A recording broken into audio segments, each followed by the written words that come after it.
Desert camping almost gone wrong. So let me start by saying that my brother and I are extremely experienced desert campers, and we've lived near deserts pretty much our whole lives. I've never in my 20 years of life for 1 second believed in anything paranormal or anything to do with evil spirits, unlike my brother who's always sensed pre-senses and has always been able to see mostly what we call jinn, also known as demons. Until last night, which is safe to say marks the last time that we'll be camping alone in the desert. We always have the same place we like to go when we want to camp with minimum effort, and our day started as normal as ever. But as we got closer and closer to our destination, I saw my brother's mood completely shift. When I asked what was going on, he just shrugged me off and told me, keep driving. When we arrived, I felt completely fine, but my brother was still unusually quiet. It was around 1 p.m. at that point, and we were planning on leaving around 12 or 1.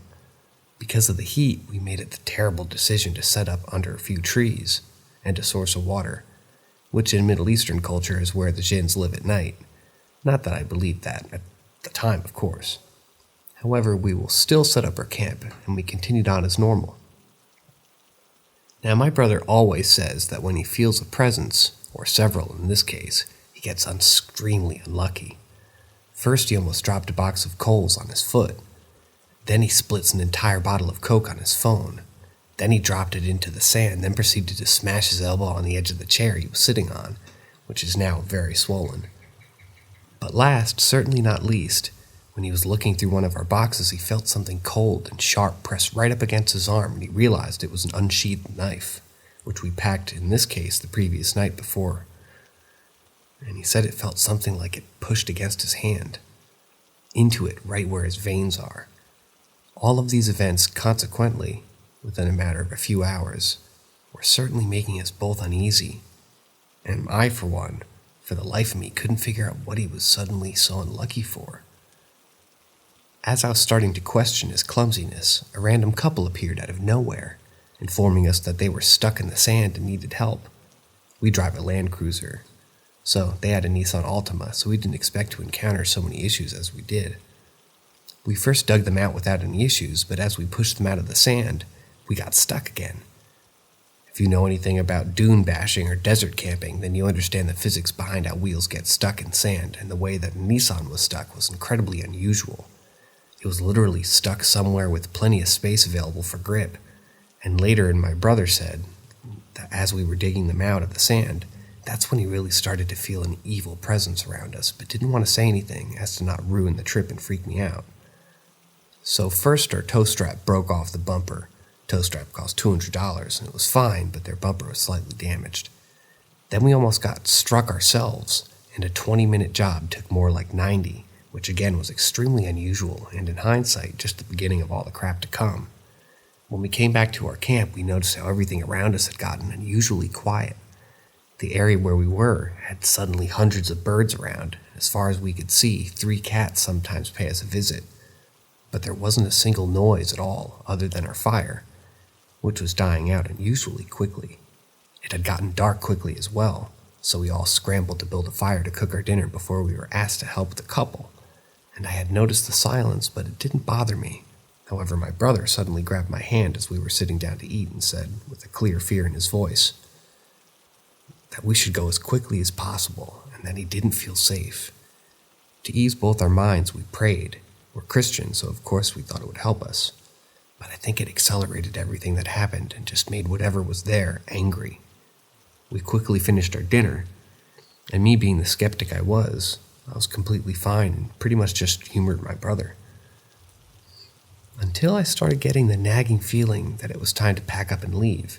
It hit me like a wave. I was quite taken back by the feeling, so I voiced it to my brother, and he agreed, and we should pack up right away and leave. We started packing up at a normal pace like we were just tired and wanted to leave. And that's when we heard the sound very close to us, on the opposite side of the pond, which wasn't that big, that I could only describe as a sound of death itself, and it seemed to go on for several minutes. And when I say that we looked at each other in absolute fear, I genuinely mean I was ready to have a heart attack right there and then. At that point, after being frozen for a few minutes, and quite reasonably so, after hearing the bellowing screech so close to us, we turned on the car, drove it back so we could see better with the headlamps, and just started throwing everything into the car without much care, but with a whole lot of urgency. And it was like after the screaming, that's when shit really hit the fan. First it was the sound of the twigs snapping and footsteps all around us. Then it was the shadows behind the trees, and I tried everything to try and get those shadows to change shape.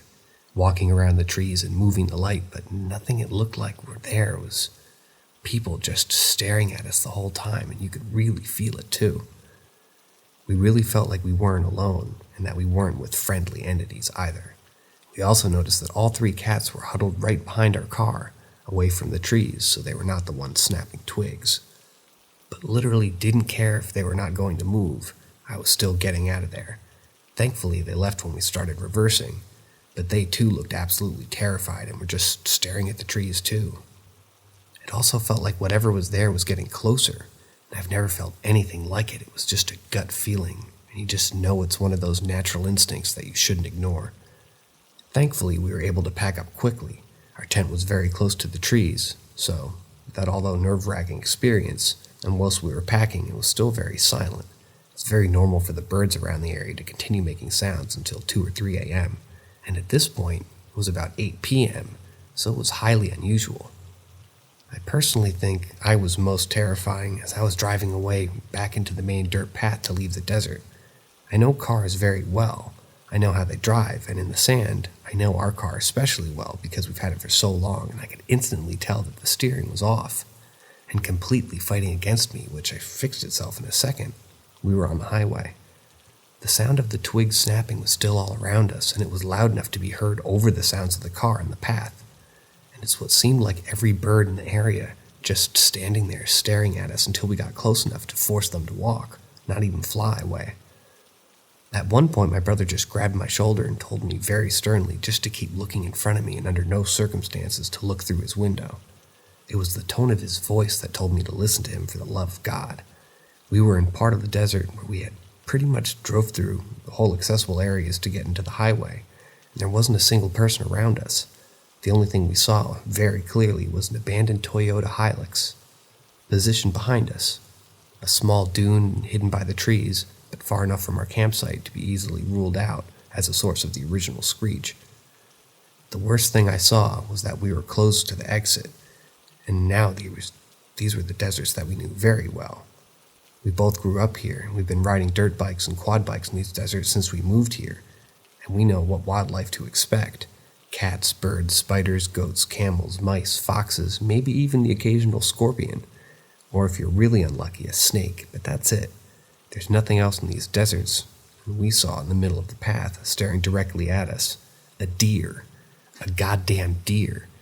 I've only ever seen one deer in the 16 years of living here, and that was in someone's garden as a pet. It's safe to say I was in complete shock, and the deer was just not moving at all until it got close enough that we could practically smell the thing before it slowly walked off the path while looking right at us. We quickly moved past the deer, and again my brother with a gasp, and then very sternly, said to keep my eyes right in the road. I asked him as we got into the highway what it was that kept seeing, and he was very reluctant and told me that he kept seeing large figures around us any time we went through a bend, and they were either pointing right at us or ahead of us. I'm very glad he didn't tell me at the time, because I would have been shitting myself. We were still yet to encounter anyone, but we still very clearly heard sounds all around us. And again, not the usual bird or cat, but very clearly big and unrelenting.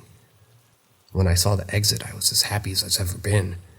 But that quickly faded once again, and we saw another deer standing right in the middle of the road, slowly walking away and looking right at us, except this time, it didn't really look like a deer. More like a kangaroo mixed with a deer, and its eyes were milky and it looked rotten and horrible. But I didn't much care. I just stepped on the gas, and fortunately, it had gotten out of the way in time. Now when you exit the desert, you can either turn right onto a long stretch of highway, or you can go left and go through a small town, then take back streets to a parallel highway. And as I was about to turn right, my brother once again, the same tone. Go to the town and go to the right. Later, he once again said he saw lines of figures pointing ahead, so if we would have gone, that would have been home in one piece, maybe. Thankfully, as we made it farther and farther away and closer to our home, the gut feeling of being watched was going away. And of course, having never experienced something like this before, I was distraught and wanted to talk about it. My brother told me as we were going home, because we were alone, the jinn wanted to mess with us, that they wanted to scare us and most likely cause us harm, and that the way they get you is in such rural places is to force you to stop and then do whatever they want, which makes sense as they were there and there were so many animals in the path. He also said that they caused bad luck and he could feel them the second we entered the desert, which explains his clumsiness all day in the car that got stuck in such an unusual manner. This is also my younger brother by 3 years, and naturally any time he ever told me about this sort of thing, I always just dismissed it as him scaring himself. I can excuse the sounds we heard and the shadows we saw last night. I can excuse the gut feeling as just being scared, but I cannot excuse the 2 deer we saw staring right at us, and I can't excuse the car just randomly fighting against me as I was driving. The deer completely freaked me out as I did the tone of my brother's voice. I'm also sorry if this is written sporadically. I'm still shaken up and trying to make sense of everything. And it's safe to say that we're not going camping there again, and it's safe to say I'm never dismissing my brother when it comes to this kind of thing again. And God, I'm so grateful that we made it home safely. I also forgot to mention that as we were setting up our tent, it was fighting us.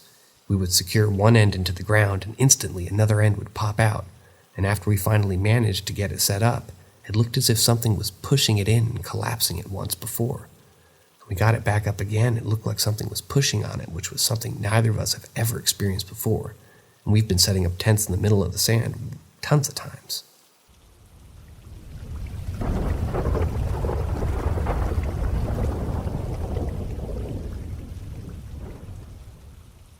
I got scratched. So this happened over the summer, but I've only just started to talk about it because it freaks me out because I'm a skeptic. I don't believe in ghosts, spirits, or entities, or demons, whatever you want to call them, but I can't explain it without using the paranormal. Basically, I was at home. The only other person in the house was my younger sister, who was in her room. I was in the kitchen, and I had that feeling that something was looking at me. I turned around to see who or what was looking at me, and saw what appeared to be a full-bodied shadow figure of sorts, and it ducked behind the counter. It was pretty tall, not inhumanly tall, which makes me hopeful that it might not be a demon, since they're usually described as being unnaturally tall, kind of translucent, and had a clear figure of a human. I naturally freaked out. I told whatever I was going to go away and I flipped it off, partially because I thought it might have been my sister trying to scare me. I don't know which one of those things it was, but I angered it. I felt a scratch on my back, which promptly started bleeding. I didn't touch my back, and there was no one behind me who could have done it, and no object close enough that could have scratched me. I'm fascinated by the paranormal despite being a skeptic.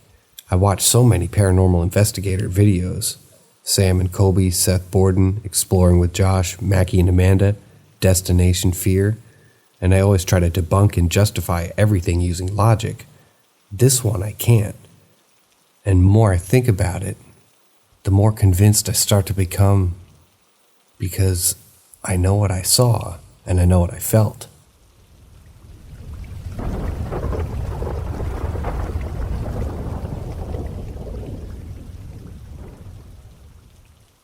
I think I've been possessed or haunted. So to start, at the time I was around 11 or 12. I'm a person who loves mysteries and documentary type of stuff. I loved learning about spiritual things. I would watch this one YouTube, I think its name was Top 5, I'm not sure, but he would talk about things like top 5 scariest things caught on camera. He would post daily and I would watch his videos every single day. I would spend hours at a time watching those videos and never get scared or frightened in any way. But one day, as I was watching one of his videos, I start to get this eerie feeling. I start to feel off and unreal. I then go through a dissociative episode. It feels like I have to puke and I can't recognize myself. I shut my computer and start to flip. I was terrified to turn my computer on again after that. After a few weeks, I wanted to watch YouTube on my computer, It was my only device at the time. I turned my computer on and went to YouTube, and since I always watched the scary mystery videos my recommended was all filled with them. As soon as I seen it, I immediately froze. It felt like I wasn't here, and I was terrified. I got a sense of deja vu and pure terror and panic. I felt every emotion in my body and was uncomfortable. Once I snapped back, I shut my computer and I was overwhelmed. I went to my mom crying and told her I was afraid. I was shaking and I couldn't breathe straight. I was extremely paranoid after that. Something that day changed me. Now years later, I still can't pull myself to watch those types of videos. Some of the fear's worn off, but I'm still worried about what happened and will it happen again?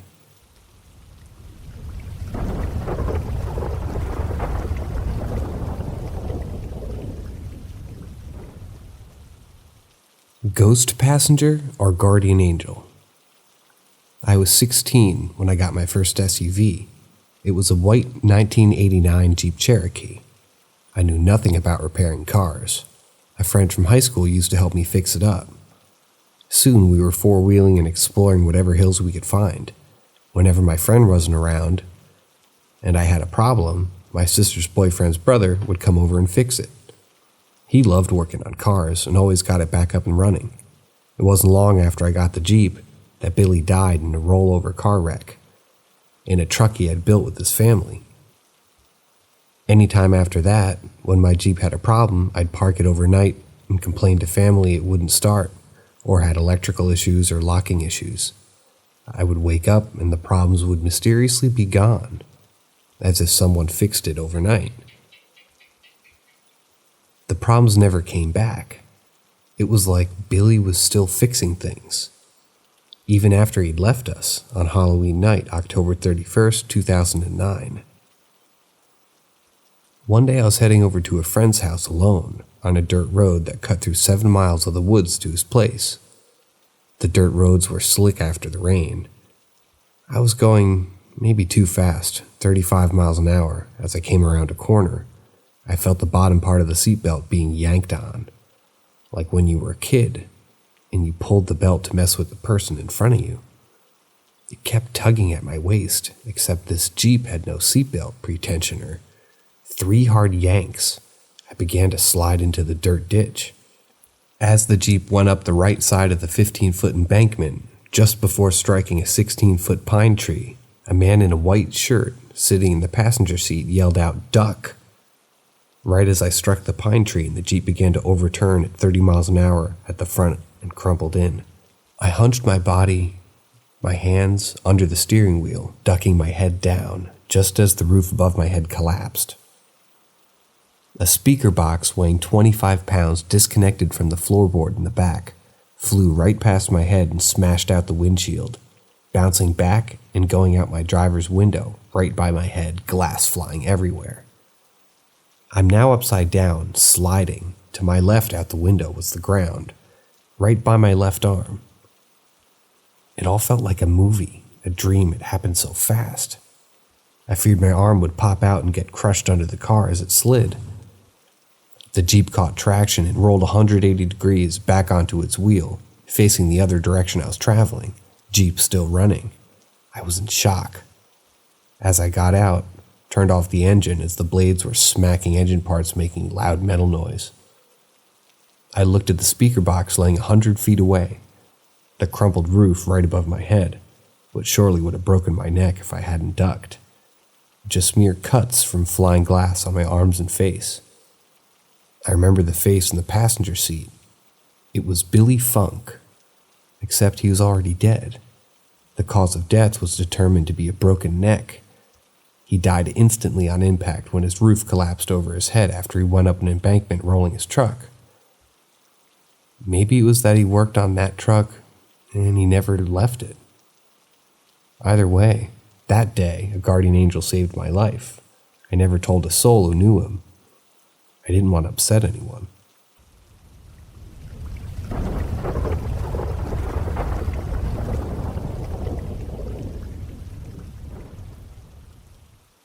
Lady with a black clock standing over me. It's time. Once upon a time, in a month that has long since passed, I found myself drifting off to sleep. As I surrendered to the comforting embrace of slumber, I was completely unaware of the strange and surreal experience that awaited me. In the midst of my rest, I suddenly felt as though I had awakened, though the world around me was indescribably different. To my right, hovering over my bed, was a figure that seemed to have stepped out of the pages of a Harry Potter novel. A woman draped in a mysterious cloak, her right hand extended as she held a manual, a black clock that seemed to have been plucked from the depths of history. As I gazed in awe at this enigmatic apparition, my heart racing and my breath coming short gasps, I couldn't help but notice the position of the clock's hands, the little hand resting just past the hour of 4, and the big hand hovering close to the markers of 5 or 6. It was an image that would haunt me for days to come. In a panic, I began kicking wildly at the woman, convinced that she was trying to take me away to some unknown realm. But to my surprise, she simply stood there beside me, calmly holding the antique timepiece, as though it were the most natural thing in the world. Despite my frenzied actions, the woman remained stoic and unresponsive, a silent observer of my nighttime turmoil. Eventually, I found myself gasping for breath, my heart pounding in my chest, and I suddenly awoke with a start, kicking out of the air in my confusion. It wasn't until later that day that I received a message that would shake me to my core. A biological child of mine had suffered from a similar night terror, waking up screaming and thrashing about in his sleep. It was a chilling coincidence, and I couldn't help but feel that the strange vision that had visited me in my sleep was trying to convey some deeper message. As I pondered the events of that fateful night, I came to a startling realization. Perhaps this waking dream was a sign that it was time to reveal a long-held truth about my loved ones.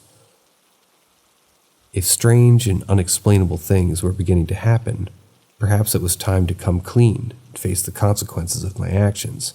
In the end, I was left with more questions than answers, but the memory of that strange, otherworldly encounter continued to haunt me for many days to come.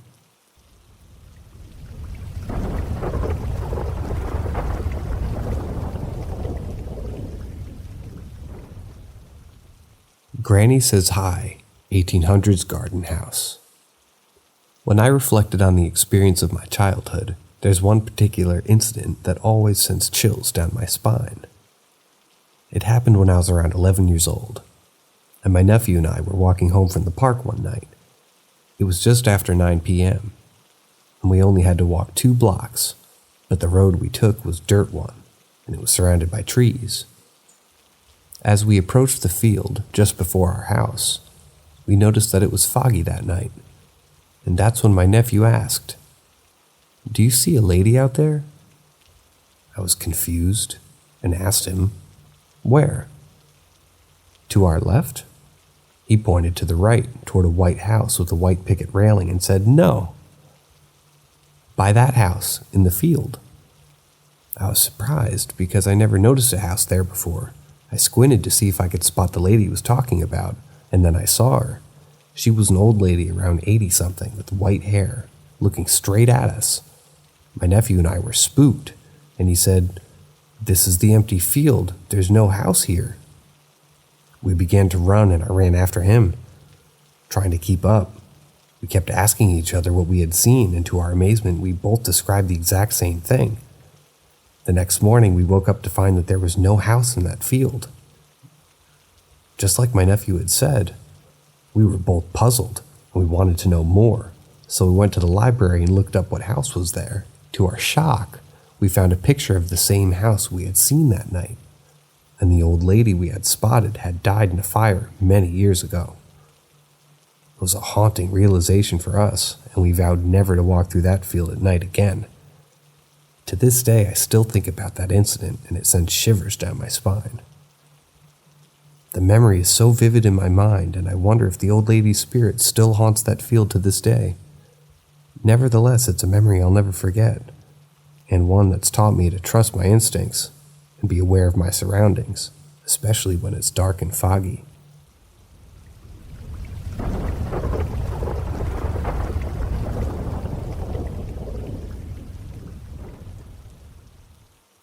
Mother wants to play for Halloween. Several years ago, I had the pleasure of working at a local dog shelter alongside an old high school friend. It was the day before Halloween, and as the five of us finished cleaning up and locking up for the night, I asked my coworker if she was excited for the holiday. She jokingly replied that she wasn't, but the dogs were. Perplexed, I asked what she meant, and she explained that they dressed up the dogs and took pictures of them next to pumpkins. She offered to show me the photos the next day, but she had to go home to her child. As she turned to leave, she dropped a bombshell that caught me off guard. I don't really like Halloween anyways, considering my mom is dead, she said solemnly. I expressed my condolences, and then asked if anything strange had ever happened at the shelter. She chuckled and responded, "Oh yeah, people have died here, like 2 that I know of." Just as she said this, another coworker mentioned her name, and my friend hastily made her exit. As she walked out the door, a stack of tennis balls that normally sat in a basket on the floor suddenly jumped out and began rolling behind her. The other workers screamed in terror, and I immediately gave chase, calling out to my friend to stop. She turned around, startled, and demanded to know what was going on. We all explained what had just happened, and she seemed spooked. "You're not messing with me, are you?" she asked anxiously. We shook our heads and pointed to the tennis ball at her feet.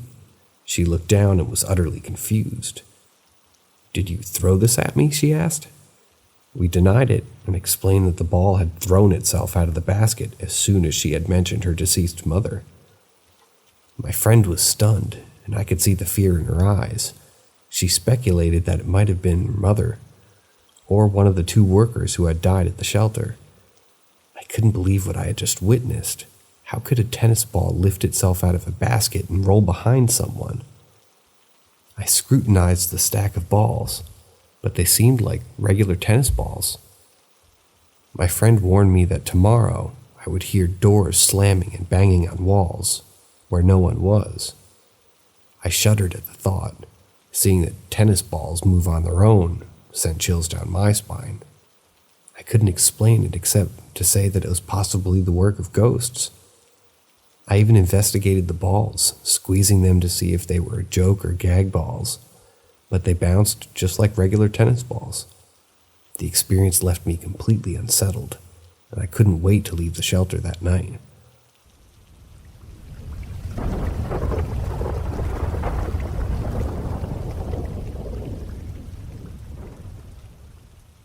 Lifted by legs in bed, dragged to window. One night I had fallen asleep under the covers, and I had a dream that someone was trying to come in through the window, and I woke up to a closed window and no one there. Moments later, I felt someone clutch my legs together under the blankets and begin to lift me. I clenched my arm as hard as I could think, and I was still in a dream, but I could feel the pain in my fingernails digging in.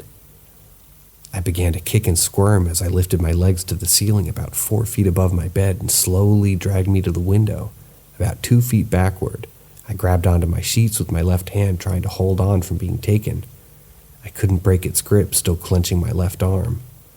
It dropped me in the corner above the bed on the floor. I reached for a flashlight on the wall. When I shined it at the window, nothing was seen. Arm still showing my red fingernails, thinking I'm going to wake up soon. But I was already awake. Went back to sleep to wake with the flashlight I held in my hands while I slept. The whole time this was happening, my 10-year-old German Shepherd was barking and growling up a storm, staring at where something or someone would be holding my legs. She was about 4 or 5 feet away, hackles up, acting like something was actually there. The dog was as spooked as me. Was playing with some forces that didn't like what I was doing, altering their reality. I've had precognitive dreams of the future since I was a child. First I could remember was about 8 or 9, a few a year. I found out as I got older, you can alter these events, good or bad. I'm starting to find out sometimes other forces react to how you alter their reality. I never would have believed it if I didn't experience it myself.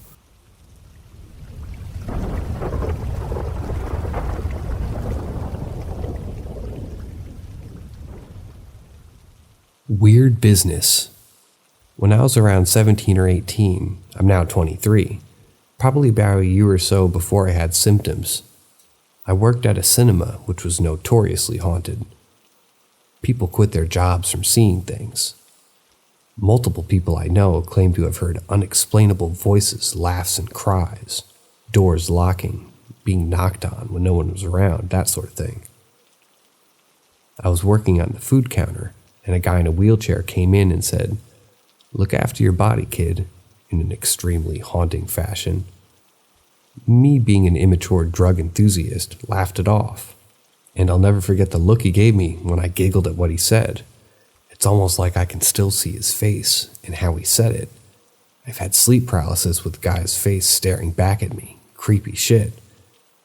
But the funny thing is, shortly after this is when I started experiencing crazy health symptoms.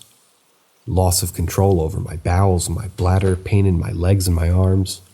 I clearly didn't listen to his advice. Smoking, drinking, doing pills, sniffing anything that can be sniffed, basically just abusing my body to a high extent. I can't help but think this guy was some kind of messenger, something warning me about the path I was about to go down. So fast forward to today. I'm not well at all, and it feels like I've ignored the signs that were put before me. I've never really been put into the whole God stuff, but I've always left a space for the thought of something bigger than me.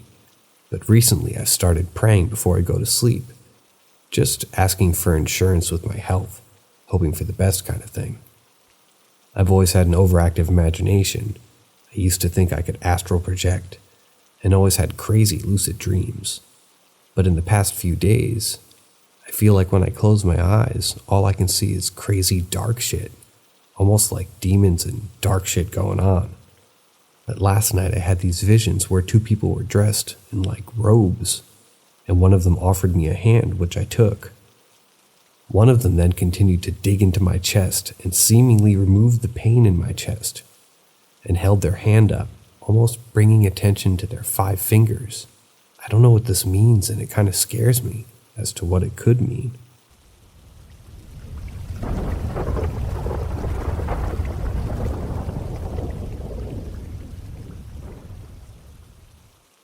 Unusual experience in my secluded cabin.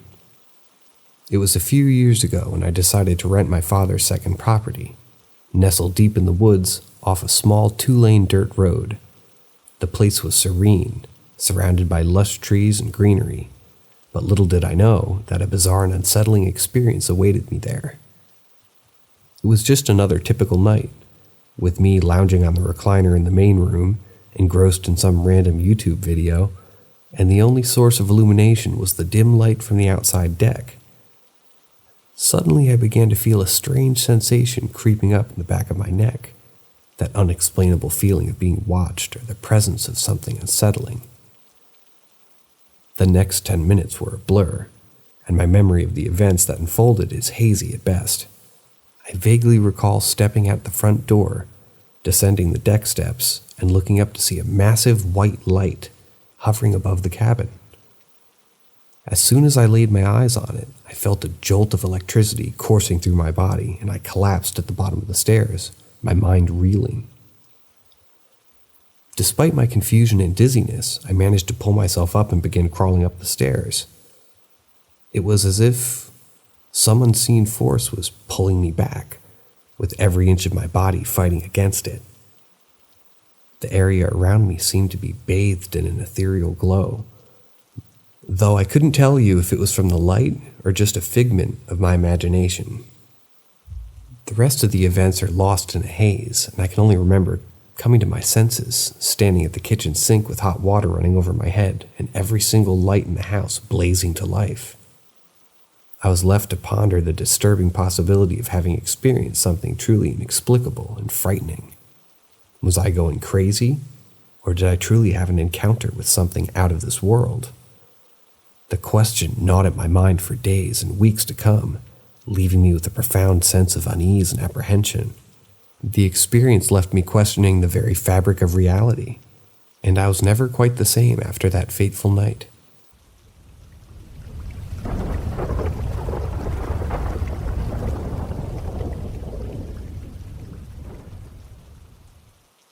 Ghost, sleep paralysis, dream, experienced before and during the earthquake we had here in New York this past Monday. On Monday, I was jolted awake by the feeling of something sitting on me at the end of my bed.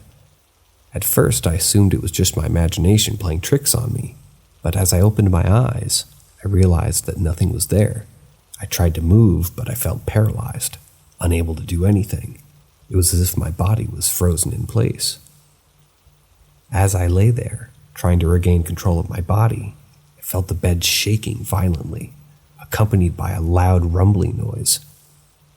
I thought that it must be a case of sleep paralysis, and I tried to calm myself down by taking deep breaths. After a few moments, I managed to roll over and try to get back to sleep. However, just as I was about to drift off, my phone rang. I answered it, and it was my brother, his voice full of panic. He told me that he had just experienced an earthquake. I was stunned. The feeling of something sitting on my bed, the shaking and the noise, it all made sense now. I realized that I had been awakened by the earthquake, and that the feeling of something sitting on my bed was just my mind's way of processing the seismic activity. Now, looking back on the incident itself, I can't help but feel that it was incredibly strange. I'm usually a very skeptical person, but there was something about that night that defied explanation.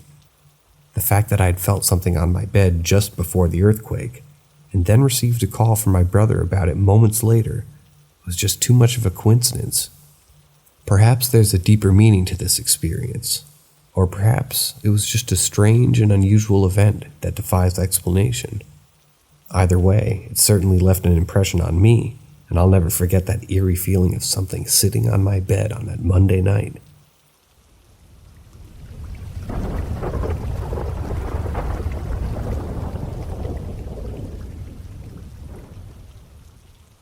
Joshua Tree Encounter. Once upon a time, I embarked on a journey to Joshua Tree, seeking a temporary escape from the monotony of everyday life. I was eager to immerse myself in the natural beauty of the desert and all its wonders. During one of our hikes, we decided to deviate from the well-trodden path and venture off into the unknown, driven by a desire to connect with nature in a more intimate and personal way. However, I must emphasize that straying off the trail can be dangerous, and I wouldn't recommend it unless you have a compass or an experienced guide with you. As we continued to wander, a strange sensation overtook me, as if an otherworldly entity was watching over us. I couldn't explain it, but I felt a sense of comfort and safety in its presence, as though it was guiding us through the rugged terrain. The entity felt ancient and wise, yet curious about our presence in its domain. I couldn't shake off the feeling that this entity had always been there, observing and protecting the natural environment from human destruction. It wasn't a benevolent force, one that had an intimate connection with the land, a guardian of the desert's secrets. Despite the heat and the unforgiving terrain, I felt rejuvenated by the entity's presence, as though it had awakened something within me that had been long dormant. I felt grateful for the opportunity to experience this rare encounter, but I couldn't help but wonder if others had also felt its presence during their hikes. As we continued our journey through the desert, I couldn't help but feel humbled by the vastness of nature and the secrets it held. I realized that the entity we had encountered was just a small part of the intricate web of life that thrived in the desert, one that was often overlooked by humans, being in the quest for adventure and thrill-seeking. In retrospect, that hike through Joshua Tree remains etched in my memory as a life-changing experience, one that reminded me of the importance of respecting nature and all of its inhabitants, visible and invisible. It taught me that there's much more to life than what meets the eye, and that sometimes the most profound experiences are those that cannot be explained by science or logic. It was an encounter with the mystical, an invitation to explore the unknown and embrace the beauty of the natural world.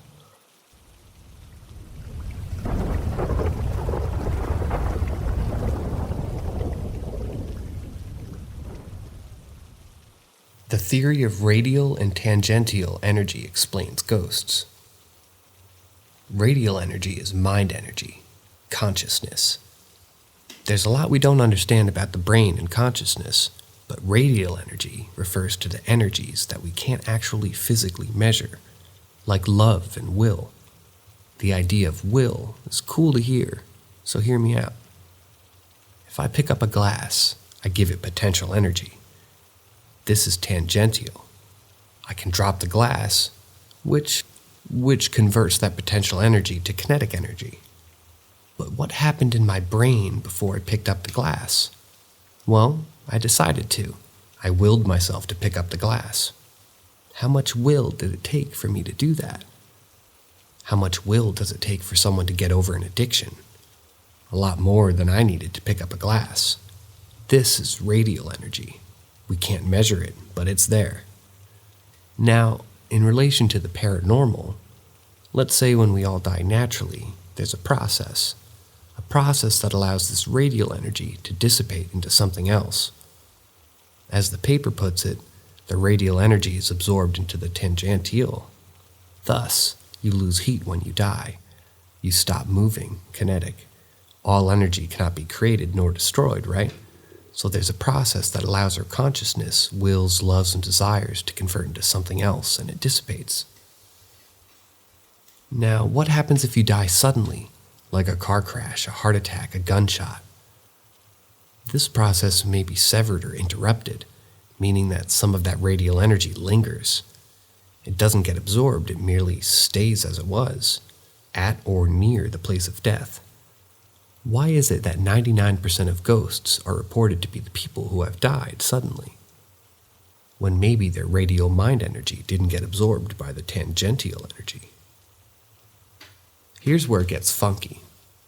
We, being alive with radial energies occurring in our brains, can perceive this. We can feel it, sense it, and I've heard stories before of cats or dogs mimicking the actions of dead owners. Like the owner only liked to drink bottled water, the cat will also only drink bottled water. What if the cat is picking up on the leftover radial energy? The likes and dislikes, the desires of a deceased person. It's not that the cat is the dead person, but its own wills and desires are being influenced by leftover wills and desires around it. This would explain mediums and psychics. They may just be able to register the effects of these radial energies on a conscious level, whereas to ordinary people, it's subconscious. We can feel the presence of someone, but we can't say this person liked to wear hats, but a psychic can. To like something is a radial energy, and they're just picking up on that energy.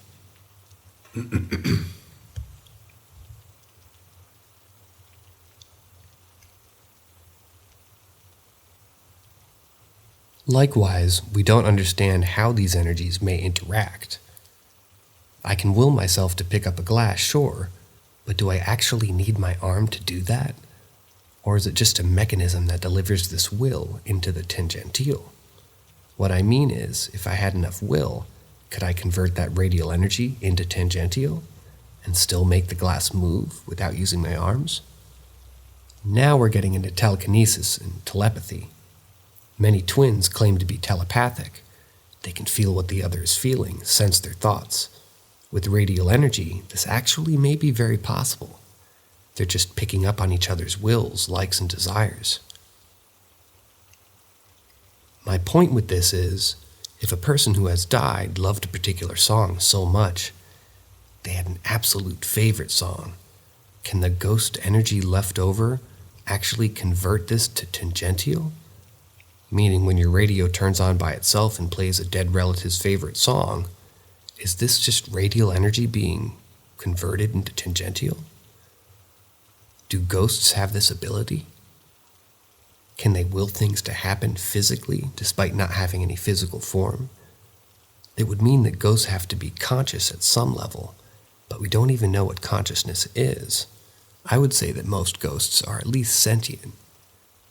They often react to being talked to, and whether they dislike something or like something. Again, like and dislike being a radial form of energy.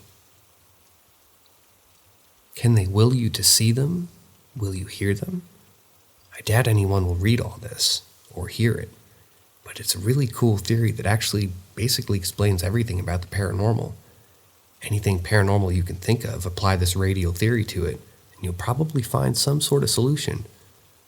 Actually, if anyone does reply, please do ask me any questions or scenarios where you think this does or doesn't apply. I would love to think about them for myself.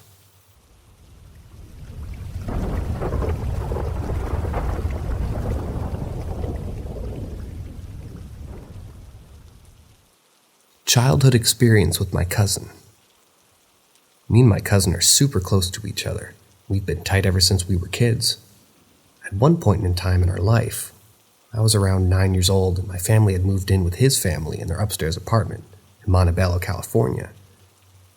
It was a pretty great time in my childhood because I'm the youngest out of all my siblings, and me and my cousin are around the same age. I finally had someone my age to play with. My cousin has 2 older siblings and a younger brother who was around 3 or 4. So having someone his age to play with at the time was also great for him too. The first couple of nights that we spent over were pretty normal. We woke up, we got ready for school, we came home and did our homework, we ate dinner, we would play for a little bit, then we went to bed.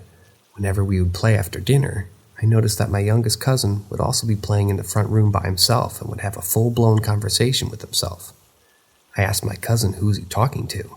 My cousin responded with, "Yeah, I don't know, man. He keeps telling me everybody that he has, and he has an imaginary friend named Gilbert. My mom says it's just a phase that he's going through." We didn't think nothing of it, so me and my cousin would continue to play, him being 3 years old and us being 9. We would play with him whenever we could, but the age difference would always get in the way. Me and my cousin wanted to play with action figures. My little cousin wanted to play act like a puppy. It's just the nature of being a 3-year-old. Things started to take a turn when me and my cousin would notice that some of the toys would be put away. Because they were our favorites, they would always be misplaced, or not in the same position that we would leave them in. We always thought it was weird. One night after dinner, me and my cousin decided that we're going to go take our action figures and play in the kitchen table. Little did we know that we were about to experience something together that was something that we would remember for the rest of our lives. I remember grabbing all of our Marvel action figures together and bringing them all over by the kitchen table. My cousin shouts, "I want to play with Wolverine," and I respond with, "Okay, I'm going to play with Spider-Man." And just as 9-year-old kids do, we let our imagination take over and we begin playing with our action figures. In the middle of our role-playing, my little cousin comes up to us and asks if we can play hide-and-seek with him. My cousin told him, "No, we're going to go play with our toys, but you can hide and play with us if you want to."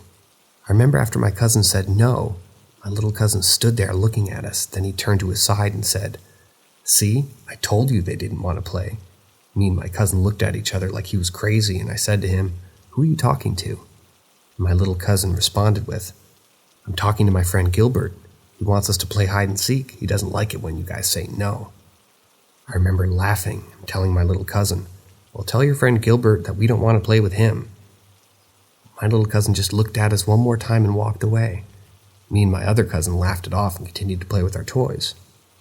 As we were playing, me and my cousin start to hear noises coming from the kitchen. We both look at each other in the facial expressions that describe without saying words, "Did you hear that?" And while looking at one another simultaneously, we both shrugged and continued to play. Once we started playing again, we hear what sounds like dishes and the dish racks starting to shake, like if someone was vibrating them. We both look at each other again. Both of our facial expressions are the same. We both are looking at each other like, what in the hell is going on in the kitchen?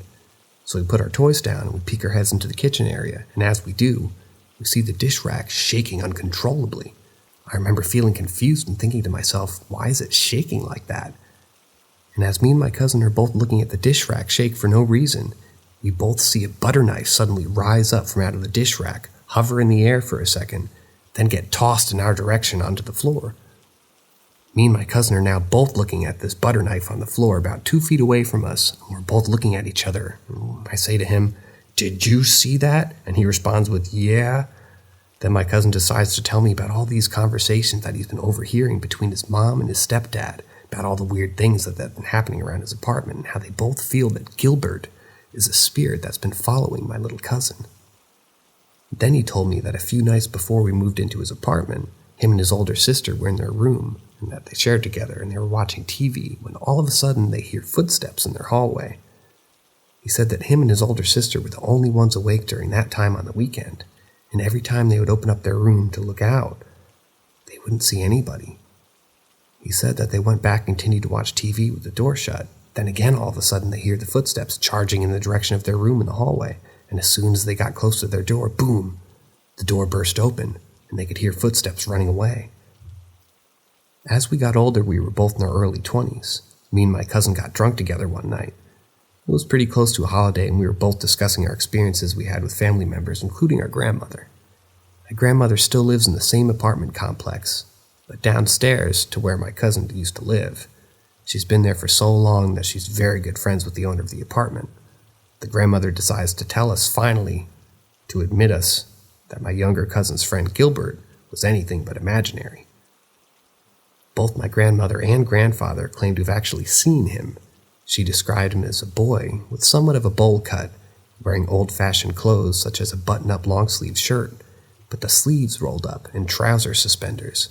She told us that the night she would see him, she knew it wasn't normal, so she contacted the owner of the apartment and explained to him that she had seen this thing and she had experienced it.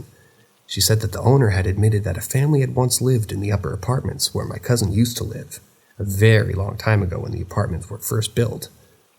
He had told her that the family's youngest son had passed away upstairs, but he's not exactly sure about the specifics of the situation. He said the little boy's name was Gilbert.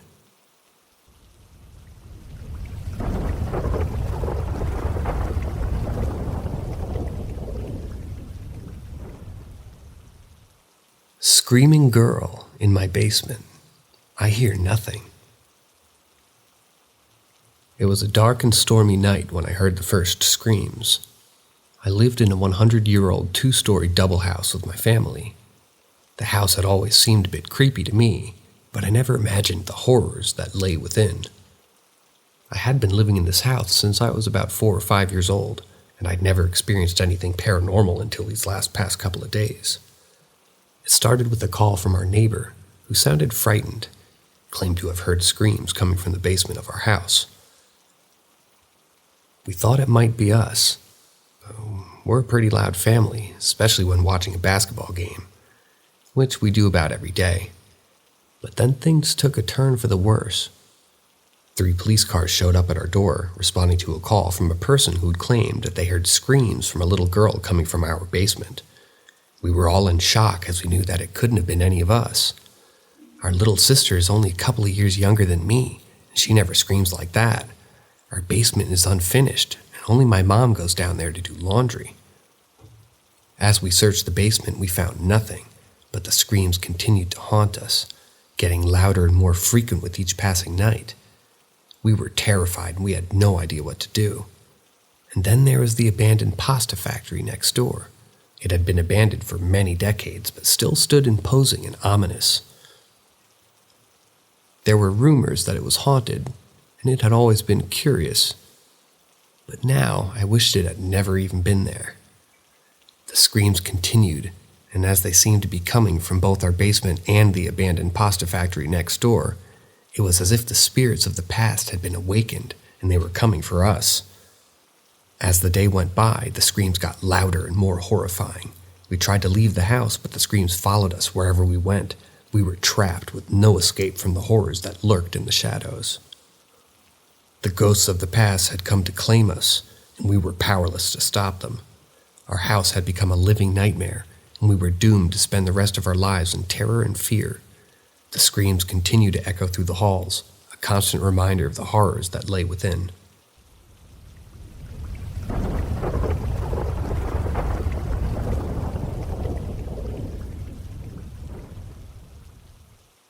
Jail ghosts.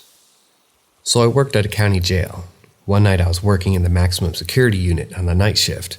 It was pretty boring with nothing to do except for checks and going around, looking at each cell every 30 minutes or so to make sure everything was okay. And the inmates weren't doing anything, but they weren't supposed to anyway. It had been about 15 minutes or so since my last check, now sitting in the control room reading a book to pass the time. The control room sits higher than floor level and looks out over the cell block. If a person average height were to walk right by you, you would see only the top of their head. And as I'm reading my book, I see out of the peripheral the top of a bald head walk past the window. I knew that nobody else was in the area, as another officer would have had to go through the 2 sets of remotely open doors, and there was no way past my control room. I looked up and into the cell block. I didn't see anyone. I then looked at the camera monitors, which showed every angle of the cell block. Still nothing. I put my book down and exited the control room, making sure to lock the door behind me, just in case an inmate got out of their cell and couldn't lock me out of the control room. It's uncommon, but it's possible. I walked into the cell block, shining my flashlight into some of the more dimly lit areas. I took notice that I didn't hear a cell door close, so if an inmate did get out of the cell, they would have either had to close their cell door incredibly quietly, or they were hiding somewhere. I radioed for another officer to respond to my location as backup. I began to conduct a check, making sure to count the inmates in each cell and pull on the door to make sure it was locked. When I reached the upper tier, one of the inmates was standing at the cell window and asked me what time it was. When I told him, he noted that I was early on my check and that I'd been checking the doors. These guys have nothing to do but watch you. The inmate checked if I saw the bald-headed guy. He must have seen the expression on my face because he said that he was seeing somebody, at least once a night, usually passing quickly by the cell windows. He said they always knew it was him because there were no bald officers on shift night. I went back to the control room and locked behind me. I asked the officer who responded as my backup about the bald-headed guy. He was a senior officer and said that he was never personally seen him, but it wasn't uncommon for officers to report it. I never saw the bald-headed guy again. Eventually I was promoted, and every once in a while an officer or inmate will ask me about him.